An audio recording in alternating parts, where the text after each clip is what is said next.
We live in a time where we can communicate with our favorite developers of our favorite games about updates, issues that we have with the game, and that is incredible. But with that comes a lot of negatives as well. So let's talk about it.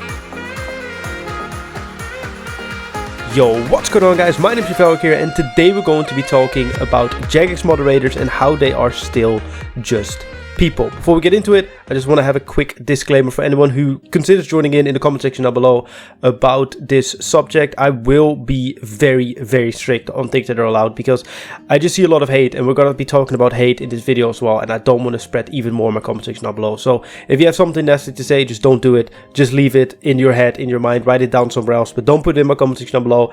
It will be gone. So that's just a heads up, but do join in with the comment section, in the discussion, in the comment section down below. Also leave a like if you do enjoy this video, subscribe if you're new, and let's get into this video. Hey, before we continue on with this video, 86% of you guys are not subscribed. We're still on the road to 1,000 subscribers, so it would be highly appreciated if you click the subscribe button if you are enjoying the content. Thank you very much, and enjoy. First things first, I can already see people say like, oh yeah, you're always just trying to defend Jagex, you're always sucking them off, blah blah blah, but seriously, like, this is an honest, serious topic when it comes to developers, and in this case JMods, because it is about them receiving a lot of hate and blame and hateful comments, and it's honestly terrible to see. So where does this come from? And I'm not speaking from Jagex moderators' point of view. This is just from what I see as a player and as someone who's involved into the community as well, because I'm someone who reads a lot of replies to comments of Jagex moderators, because I'm genuinely curious to see what people think. So a lot of JMods on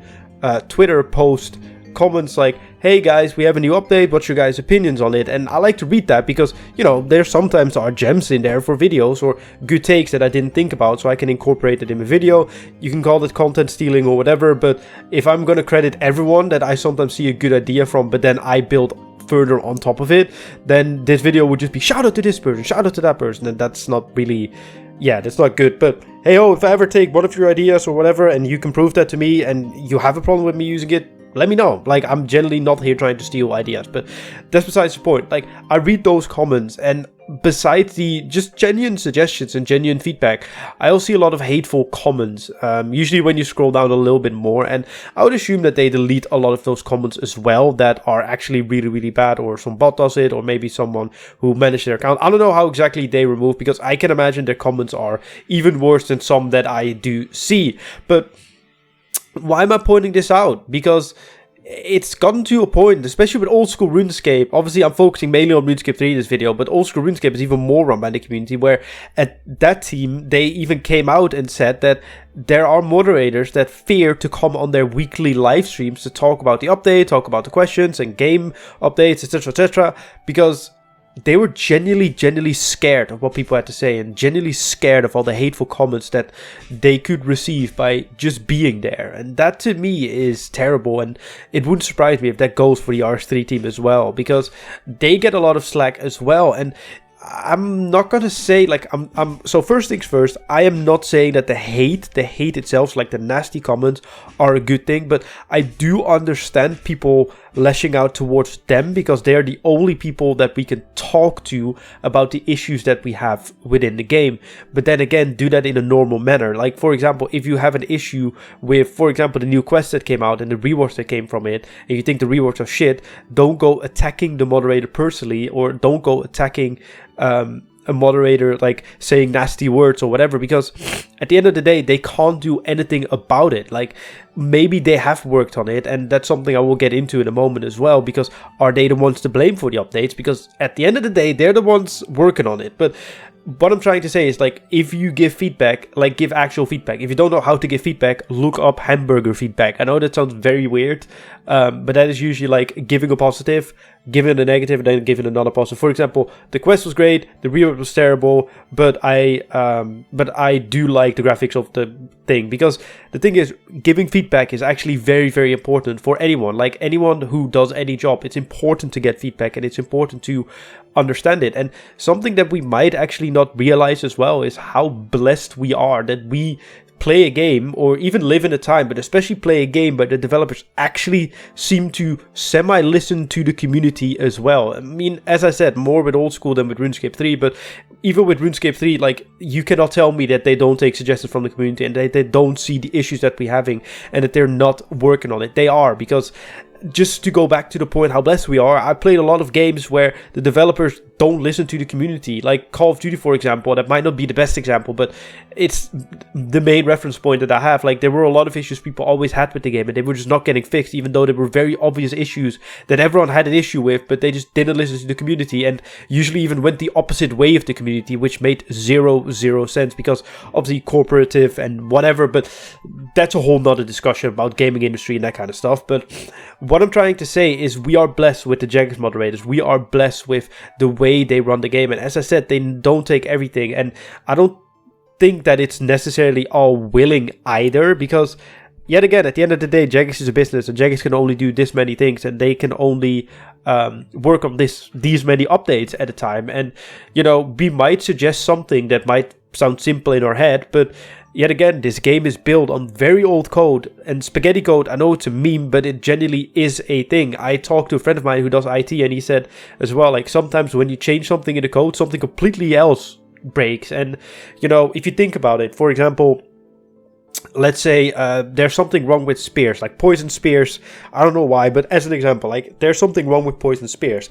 Poison spears are also tied to the Typo 1 Trio quest. What if they change something about poison spears? Maybe the poison damage wasn't working correctly, and suddenly the whole Typo 1 Trio quest doesn't work anymore because the code is that spaghetti-like. They even said that as well about reworking Karamja, is that code is that terrible that, you know, that they can't rework it, because people would call that excuses. But if you really think about it, don't you think that a Jagex moderator, someone who's genuinely passionate about this game, would want everything in the game to be perfect, like would be functioning perfectly, and also not be buggy or not be, you know, bad looking or whatever? Don't you think that they do? Because I generally think that if you work on any game, because it's a form of art, if you agree with that or not, but gaming is like, making a game is art, because it's story, it's artwork, it's design, it's area design, environment design, just in general gameplay design. Like, you need creativity for it, and you need to think outside of the box for it, and I don't think you can do that if you do not have passion for the game. I generally think that every single Jagex moderator has some sort of level of passion for RuneScape, whether that's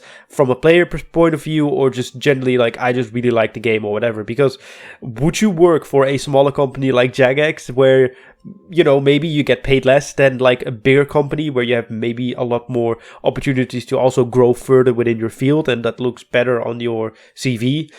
I don't know. Like, I generally don't know the answer to these questions, but I can assume that you really want to work on this game. And yet again, as I said, like, I generally do think that any Jagex moderator, if it was as simple as just going into code, changing a couple of lines of code and it working, I think they would do that. Like, I genuinely do think that they would do that. And we cannot look into the code. We don't know how it works. We don't know if it is as simple as I said, just changing a couple lines. We cannot say that. Like, I don't even know if you could say that if you've done IT, because you can't look into their code, I think, at least not publicly, because it's not open source. But that kind of brings me into something else, and that is, are they to blame? Are the Jagex moderators, so the people that work on the game, so the content developers, the community managers, the artwork people, the storytellers, the whatever, are they the ones to blame? And I don't think they are. I don't think they are, but to a certain extent, with certain things they are. So why do I think they are? To begin with, well, first things first, yet again, at the end of the day, they are the ones making the content. Like, obviously, when it comes to corporate, to decide whether or not, like, they get, they just need to make profit. They need to get this many updates out in a year from corporate, so from the people that own them. Like, they want to see maybe like 4 big updates a year. I'm just giving an example, of course, where they just have to comply to that and make it work somehow. So that is just the reality of gaming, and you can say it's good, you can say it's bad, but that is just the reality of gaming. A game is a business. If you like it or not, times have changed. They are business now. They bring in millions, tens and hundreds of millions of dollars every single year. Some games even billions. So it's all about profit. It sucks, but it's the reality. There's nothing we can do about it. And RuneScape is no different to any other game when it comes to profit and making money. Because at the end of the day, as I said, any game is there to make money, whether you like it or not. I don't like it, but it's just the reality of it all. And they just need to comply with whatever corporate gives them. And, you know, yet again, that's something we we need to accept. Like, I know I'm repeating myself, but generally get that in your head. We need to accept that. That's just the fact. There's nothing we can do about it. It will never change unless some serious business change. Rules all across gaming will change, but I don't see that happening. But coming back to why they are to blame to a certain extent is, yet again, they probably do get, like, they get a... they need to make these updates, but I'm pretty sure corporate's not going to tell, oh, we want a 5th Elder God Wars boss. I don't think so, at least. But if they do, kudos to them to actually being attuned like that. But in the other, like, to the other side of the story as well, like, I do think that the team generally comes up with the ideas. And for example, with the new quest, like, I think the quest itself is incredible, but the reward is terrible. And they could do a lot better with it. And yet again, that is to blame with them, because I can imagine they had a meeting about the reward of the quest and someone pitched this and they were all in agreement with that and then put it into the game. Is that them being out of tune? Is that them being scared of overpowered and underpowered updates, which I think is a whole subject on its own, because I feel like Jagex kind of falling in a trap where they're either releasing very underwhelming updates or very overpowered updates where it's just like, we need to nerf it because it's way too good, or we need to buff it because it's way too bad. And as I said, with old school more so than with RuneScape 3, but I see it happening in both games, and I think that it might have something to do with the fear of the community, like, oh, we don't want to get bad feedback, so let's, you know, take it safe and do it this way, or, you know, let's just make sure that they're fully enjoying it and then we can tweak it later, like, pretty much to the extremes as well. So I think they are to blame to a certain extent, because as I said, they're sitting at those meetings where they talk about the content, and sometimes bad ideas come like into the game, but yet again, you can call them mistakes. And if you call them mistakes, which I think, for example, the new update is, like the reward, of course, not the quest, people make mistakes. Whatever job you're doing, you watching right now, you make mistakes doing your job every single day. You probably make one mistake every single day. Maybe not every single day, but you make a couple mistakes every single week. Some big, some small. We all do it. It happens. But yet again, these people are also people. They also have families. They go home. They're human. They eat, they breathe, they go to the toilet. Like, literally, they are just like you and I, and they also do make mistakes. And a bad decision is also a mistake, and something that might look good in paper might actually not really work in reality. And you never know how the development cycle goes. And that's what I'm just trying to say. And that's kind of the point of this entire 12-minute video, is cut them some slack. They're people as well, and they have feelings, and they are passionate about this game. And if I think it was up to them, if they had free reins about this game without them having to comply to a corporate being that says that they need to put out these many updates or make this much money or whatever, then they would generally probably fix all the problems that we have with the game in a heartbeat, if it was obviously fixable, because they care about this game and they want this game to succeed. So yeah, let me know what you think about this. This is just my 2 cents. Please be nice to Jagex moderators. Even after this video, go send your favorite Jagex moderator a sweet message. Tell them that you appreciate them. Tell them that you love them, because it's important. And tell them I sent you as well, if that's something you want to do. But yeah, thank you guys so much for watching. I really do appreciate it. As said, join in with the comment section down below. Like this video if you enjoyed. It generally does really help me out. Subscribe if you're new. My name is Jagex, and see you guys in my next video. Goodbye.